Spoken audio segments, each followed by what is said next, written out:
కడప జిల్లాలో దారుణం చోటు చేసుకుంది. భర్తను హతమార్చిన భార్య. భర్త పేరు వచ్చేసి సుబ్బరాయుడు. ఆయన వేధింపులకు తట్టుకోలేకనే ఈ భార్య ఈ ఘటనకు పాల్పడినట్టు మనకు తెలుస్తుంది. ఆయన వచ్చేసి ఇంట్లో పాలిష్ బండలు వేసే ఉపాధి చేసుకుంటూ ఆయన బతుకుతున్నాడు. కానీ మద్యానికి బానిస అయినట్టు కూడా మనకు తెలుస్తుంది. మద్యానికి బానిసై తన భార్య హరితను పిల్లల్ని కొడుతూ కూడా ఉన్నాడని చెప్పి వివరాలు వచ్చాయి మనకి. సో సుబ్బరాయుడు రాత్రి మద్యం మత్తులో పిల్లల్ని గొంతు పీసికి చంపే ప్రయత్నం కూడా చేశాడు. ఈ ప్రయత్నాన్ని అడ్డుకునే ప్రయత్నంలో భార్య కావచ్చు, అక్కడున్న రిలేటివ్స్ వీళ్ళందరూ ఆయనని అడ్డుకునే ప్రయత్నంలో ఆయనని తోసేశారు. సో సుబ్బరాయుడు గోడకి తగులుకొని అక్కడికక్కడే ఆయన మృతి చెందినట్టు మనకు తెలుస్తుంది. సో ఈ మధ్యకాలంలో మనం చూస్తే చాలా మంది భార్యలు భర్తలని చంపడం మనం చూస్తున్నాము. సో అలాంటి ఒక ఘటన ఇక్కడ జరిగింది. కానీ ఇక్కడ ఒక ట్విస్ట్ ఏంటంటే పిల్లల్ని రక్షించుకునే క్రమంలో ఆ తల్లి ఈ సుబ్బరాయుడిని గోడకు తోసేయడం వల్ల ఆయన చనిపోయాడని మనకు క్లియర్గా తెలుస్తుంది. సో ఆ పిల్లలని కాపాడుకునే ప్రయత్నం చేసింది ఆ తల్లి, అంతే తప్పించి అతన్ని చంపాలన్న ఉద్దేశం కాదు. ఇంకొక విషయం ఏంటంటే ఆ సుబ్బరాయుడు ఎవరైతే ఉన్నారో ఆయన హరితకి సొంత మేనమావ. అంటే తన బిడ్డని బాగా చూసుకుంటాడని చెప్పి సుబ్బరాయుడు వాళ్ళ అక్క తన కూతురునే ఇచ్చి పెళ్లి చేసింది. సో దగ్గరి బంధువులే, వీళ్ళంతా రక్త సంబంధికులే. సో తనని మంచిగా చూసుకుంటాడు అనుకున్న క్రమంలో ఆయన ఈ పాలిష్ బండలు చేసే పని చేసుకుంటూ ఆయన మద్యానికి బానిస అయ్యాడు. మద్యానికి బానిస అయిన తర్వాత తరచూ పిల్లల్ని కానీ భార్య హరితని కానీ కొడుతూ వచ్చాడు. సో వీళ్ళిద్దరిని కొట్టే క్రమంలో మొన్న మద్యం మత్తులో నిన్న రాత్రి ఆయన ఆ పిల్లల్ని గొంతు పిసికే ప్రయత్నం కూడా చేశాడు. దీంతో భార్య హరిత కానీ లేకపోతే అక్కడ మరిది కావచ్చు, మిగతా రిలేటివ్స్ ఎవరు ఉన్నారో వీళ్ళందరూ ఆయనని పక్కకు తోసేశారు. ఆ పక్కకు తోసేసిన క్రమంలో గోడకి బలమైన గాయం తగిలింది. గోడకు తగులుకొని ఒక బలమైన గాయం తగిలి ఆయన అక్కడికక్కడే మృతి చెందాడు. ఇలాంటి మనుషులు కూడా ఉంటున్నారు ఈ మధ్య. మనం చూస్తే అసలు వీడొక మనిషేనా మనం ఆలోచించాలి ఒక్కసారి. అంటే క్రూర మృగాలు కావచ్చు, జంతువులు కావచ్చు, పిల్లల్ని కాపాడుకునే ప్రయత్నం చేస్తాయి. కానీ మద్యం మత్తులో అంటే తాగిన మత్తులో వీడికి తెలియట్లేదు, సొంత పిల్లల్నే చంపాలన్న ప్రయత్నం చేశాడు. సో ఇలాంటి మృగాలు ఈ సొసైటీలో ఇంకా ఉన్నారు. వీళ్ళందరినీ ఏకిపారేసే ఒక కార్యక్రమం తన భార్య తీసుకుంది. అంటే పిల్లల మీదకి వచ్చేసరికి భర్త అయినా ఎవరైనా ఒకటే అనుకుందేవో ఏంటో మరి. ఆమె తోసేసిన ఆ క్రమంలో అంటే చంపాలన్న ఉద్దేశం లేకపోయినా తోసేసిన క్రమంలో గోడకు తగిలి చనిపోయాడు. సో వీడు బతికి ఉండి కూడా ఆ పిల్లలకి భవిష్యత్తు ఎలాగో ఇయ్యలేడు. వీడు చావడం ఒక రకంగా మంచిదే అని చెప్పి అక్కడ స్థానికులు కానీ ఆ చుట్టాలు కూడా వీళ్ళందరూ కూడా భావిస్తున్నట్టు మనకు తెలుస్తుంది. సో ఈ ఘటనకు సంబంధించి మరిన్ని వివరాలు మా ప్రతినిధి కిషోర్తో మాట్లాడి తెలుసుకునే ప్రయత్నం చేద్దాం. కిషోర్, అసలు ఇది తోసేసిన క్రమంలోనే జరిగిన ఘటననా లేకపోతే ఏంటి, ఇది ఏమైనా ప్లాన్ చేసి హత్య చేసిన విషయమా?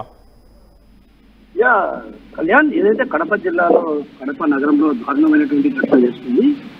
ఏదైతే పిల్లలను కాపాడుకునే క్రమంలో భార్య భర్తను తోసేసినటువంటి నేపథ్యంలో ఒక్కసారిగా గొడవతో ఉంటుంది ఆయన ఒక్కసారిగా మృత్యువాత పడినటువంటి. అంటే ఒక రకంగా గత కొంతకాలంగా వివాహం అయినప్పటి నుంచి కూడా తన భర్త వేధింపులు అనలేక కూడా అటు భరిస్తూనే వచ్చింది. ఏదైతే ఫ్లోర్కు పాలిష్ బండల వేసే పని చేస్తూ జీవనం సాగిస్తున్న సుబ్బరాయుడు మద్యానికి పూర్తిగా బానిసయ్యాడు. ఈ నేపథ్యంలోనే అటు తరచుగా భార్యతో పాటు పిల్లలను కూడా వేధించాడు తాగేవాడు. అయితే ఈ క్రమంలో నిన్న ఏదైతే రాత్రి జరిగినటువంటి ఘటన ఏంటంటే ప్రధానంగా బిడ్డలను త్వరగా కొడుతూ వాళ్ళను గొంతు పిసికే క్రమంలో ఒక్కసారిగా అడ్డుకునే ప్రయత్నం చేసి ఆ అడ్డుకునే క్రమంలో ఒక్కసారిగా అక్కడ ఉన్నటువంటి నెట్టేసే ప్రయత్నం చేసి ఆ నెట్టేసే క్రమంలో ఒక్కసారిగా గోడకు తగులుకొని ఆయన అక్కడికే కూర్చుండడం జరిగింది. అయితే ఇది కావాలని వాంటెడ్ గా చేసినటువంటి ఘటన అయితే కాదన్నటువంటి విషయం పోలీసులు కూడా వాళ్ళ విచారణలో తేలినటువంటి అంశం. ఎందుకంటే సొంత మేనమామ, అదేవిధంగా సొంత మేనమామ అంటే ఒక రకంగా అక్క ఏం భావించిందంటే తన బిడ్డ సంతోషంగా ఉండాలంటే తను బాగా పని చేసుకొని బ్రతికేవాడు కాబట్టి ఖచ్చితంగా అతనికి ఇస్తే తన బిడ్డ బాగుంటుందని ఆశించింది. అయితే అక్క ఆశించిన నేపథ్యంలో కూడా తమ్ముడు కావడంతో కూడా బిడ్డ జీవితం బాగుంటుందని భావించి వివాహం చేసింది. కొద్ది రోజుల పాటు అన్యోన్యంగా సాగినటువంటి దాంపత్య జీవితంలో ఒక్కసారిగా ఏదైతే మద్యానికి బానిస కావడంతో సుబ్బరాయుడు ఒక్కసారిగా అటు భార్యను వేధించడంతో పాటు పిల్లలను కూడా అంటే తరచుగా పిల్లలను కూడా కొట్టేవాడని అక్కడ ఉన్నటువంటి స్థానికులు చెప్తున్నటువంటి సమాచారం. స్థానికంగా ఉన్నటువంటి మహిళలు కూడా రోజు గొడవలు జరిగేవి, తరచుగా వీరి మధ్య విభేదాలు జరిగేవి. పిల్లలను కొట్టేవాడు, పిల్లల్ని హింసించేవాడు. అంటే పిల్లలను హింసించే స్థాయికి ఇచ్చారంటే మద్యం ఏ స్థాయిలో సేవించేవాడు అన్నటువంటి భావన అటు అక్కడ ఉన్నటువంటి స్థానికుల్లో వ్యక్తమవుతున్న పరిస్థితి. అయితే దీంతో ఒక్కసారిగా నిన్న వీరిద్దరి మధ్య చిన్న గొడవ జరిగింది. ఆ గొడవ జరిగే క్రమంలో పిల్లలు ఎవరైనా తల్లిని మందలిస్తే, ఏ భర్త అయినా తల్లిని మందలించినా, తల్లిపై చేంజ్ చేస్తున్నా కొంచెం పిల్లలు కొంత చిన్న పిల్లలు కాబట్టి వారు కొంత మానసిక వేదనకు గురయ్యే పరిస్థితి, అంటే కంటతడి పెట్టుకునే పరిస్థితి, మా అమ్మను మా నాన్న కొట్టుకున్నటువంటి భావన వ్యక్తం చేసే పరిస్థితి. ఆ క్రమంలోనే ఒక్కసారిగా తండ్రి వద్దకు వెళ్ళి ఏడుపుతో ఆ పాప కిషోర్, ఈ సంఘటన జరిగిన తర్వాత అతన్ని ఏమైనా హాస్పిటల్కి తీసుకెళ్లే ప్రయత్నం ఏమైనా చేశారా? అసలు ఇది వెలుగులోకి ఎలా వచ్చింది? వాస్తవానికి రాత్రి జరిగింది కళ్యాణ్, ఈ రాత్రి జరిగిన ఘటన కాబట్టి ఎవరికి గోప్యంగా, అంటే రకంగా వాళ్ళు ఉండేది ఇంటి వెనుక భాగంలో, అంటే ఎవరికి కూడా శబ్దాలు కూడా వినిపించవు. రకంగా ఏదన్నా ఒకవేళ డోర్ లాక్ చేస్తే మాత్రం అటు కిటికీలు కూడా లేని పరిస్థితి. వాళ్ళ అక్క ఉన్నటువంటి ఇంట్లో జరిగిన ఘటన కూడా సొంత వాళ్ళ అక్క ఉన్న ఇంట్లో జరిగింది. వాళ్ళు ఉండేది ఒక చోట.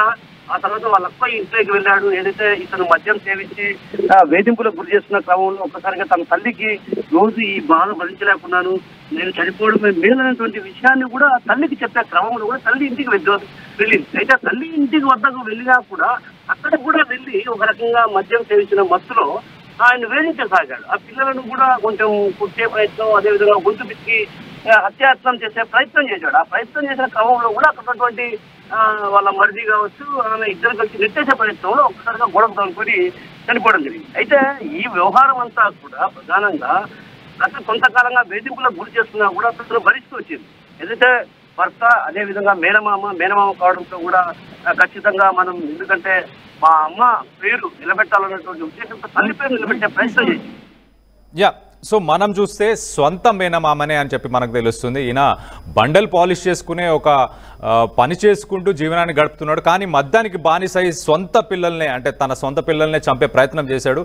సో అప్పుడు భార్య, ఆ తల్లికి ఆప్షన్ లేక ఇంకా ఆ పిల్లల్ని కాపాడే ప్రయత్నంలో అతన్ని గోడ తోసేసినప్పుడు ఆయన అక్కడికక్కడే ఆ తలకు గాయం తగిలి ఆయన అక్కడికక్కడే చనిపోవడం మనకు అర్థమవుతుంది. సో తన సొంత తమ్ముడికే ఆ తల్లి ఈ హరితని పెళ్లి చేసింది అని చెప్పి మనకు అర్థమవుతుంది. సొంత తమ్ముడు బాగా చూసుకుంటాడు కదా, అంటే నా సొంత తమ్ముడే కదా, నా సొంత రక్తం కదా, సో ఒక రక్త సంబంధం ఉన్న మా ఇంట్లోకి ఇచ్చుకుంటున్నా అన్న ఉద్దేశంతోనే ఇచ్చింది. కానీ మద్యానికి ఏదైతే బానిస అయిన తర్వాత ఆ మనిషి ఒక నరరూప రాక్షసుడుగా మారి సొంత పిల్లలు, భార్య అనేది కూడా చూడకుండా వాళ్ళ మీద చేయి చేసుకున్నట్టు అర్థమవుతుంది. ఆ చేయి చేసుకున్న తర్వాత కూడా ఆ పిల్లల్ని గొంతు పిసికి చంపే ప్రయత్నం ఏదైతే చేశాడో, ఈ రాక్షసుడి నుంచి నా పిల్లల్ని ఖచ్చితంగా నేను కాపాడుకోవాలని చెప్పి ఆ తల్లి భావించిన వెంటనే అతన్ని తోసేసిన క్రమంలో గోడకు తగిలి ఆయన అక్కడికక్కడే చనిపోయాడు. సో ఇది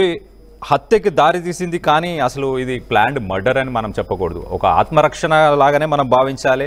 సో ఆ పిల్లల్ని కాపాడే ప్రయత్నంలో తల్లి చేసిన ఈ ప్రయత్నం తప్పించి దీంట్లో తప్పిదం లేదని మనం భావించవచ్చు. సో ఆ పిల్లలు కూడా చాలా చిన్న వయసు అని చెప్పి తెలుస్తుంది. ఒక బాబు, ఒక పాప కూడా ఉన్నట్టు తెలుస్తుంది. సో వాళ్ళని పసికందులని వాళ్ళని చూస్తే ఈ మృగానికి అసలు వాళ్ళని చంపాలన్న ఆలోచన వీడికి ఎందుకు వచ్చిందో అర్థం కాలేదు. మద్యానికి బానిస ఇలా చాలా ఘటనలు ఈ మధ్య జరుగుతున్నాయి. మనం చూసుకుంటే నెల్లూరు జిల్లాలో కావచ్చు, కడప జిల్లాలో కావచ్చు, ఇలాంటి ఘటనలు చాలా జరుగుతున్నాయి. దీనిపై మీరేమనుకుంటున్నారు అనేది ప్లీజ్ కామెంట్ బాక్స్లో మీ అభిప్రాయాన్ని తెలియపరచండి. సో అలాగే ఇలాంటి హత్య కేసులు జరగకుండా, ఇలాంటి సంఘటనలు జరగకుండా గవర్నమెంట్ ఎలాంటి పాలసీ మేకింగ్ చేస్తే బాగుంటుంది అనేది కూడా ఒకసారి మనం చూడాలి. మళ్ళొకసారి డీటెయిల్స్ చూద్దాం. అసలు కడప జిల్లాలో దారుణం చోటు చేసుకుంది. మద్యం మత్తులో సుబ్బారాయుడు తన పిల్లల్ని గొంతు పిసికి చంపే ప్రయత్నం చేస్తున్నప్పుడు భార్య హరిత ఆ పిల్లల్ని రక్షించే ప్రయత్నంలో అతన్ని తోసేసినప్పుడు ఆయన గోడకు తగులుకొని అక్కడికక్కడే ఆయన మరణించాడని చెప్పి మనకు తెలుస్తుంది. పొద్దుటూరులో ఒక వరల్డ్ మిస్సింగ్ కేసు రిజిస్టర్ అయింది. దాన్ని బేస్ చేసుకొని ఇన్వెస్టిగేషన్ చేయడం జరిగింది. దాంట్లో భాగంగా అన్ని పరిసర ప్రాంతాలన్నీ వెరిఫై చేస్తున్న క్రమంలో ఈరోజు గండికోట ప్రాంతంలో యొక్క డెడ్ బాడీ మనకు ట్రేస్ అవుట్ అయింది. దాంట్లో భాగంగా ఈరోజు ఫర్దర్ దాన్ని పోస్ట్ మార్టం చేయడం జరుగుతుంది. ఫర్దర్ ఏవైనా మృతి గల కారణాలు ఇంకా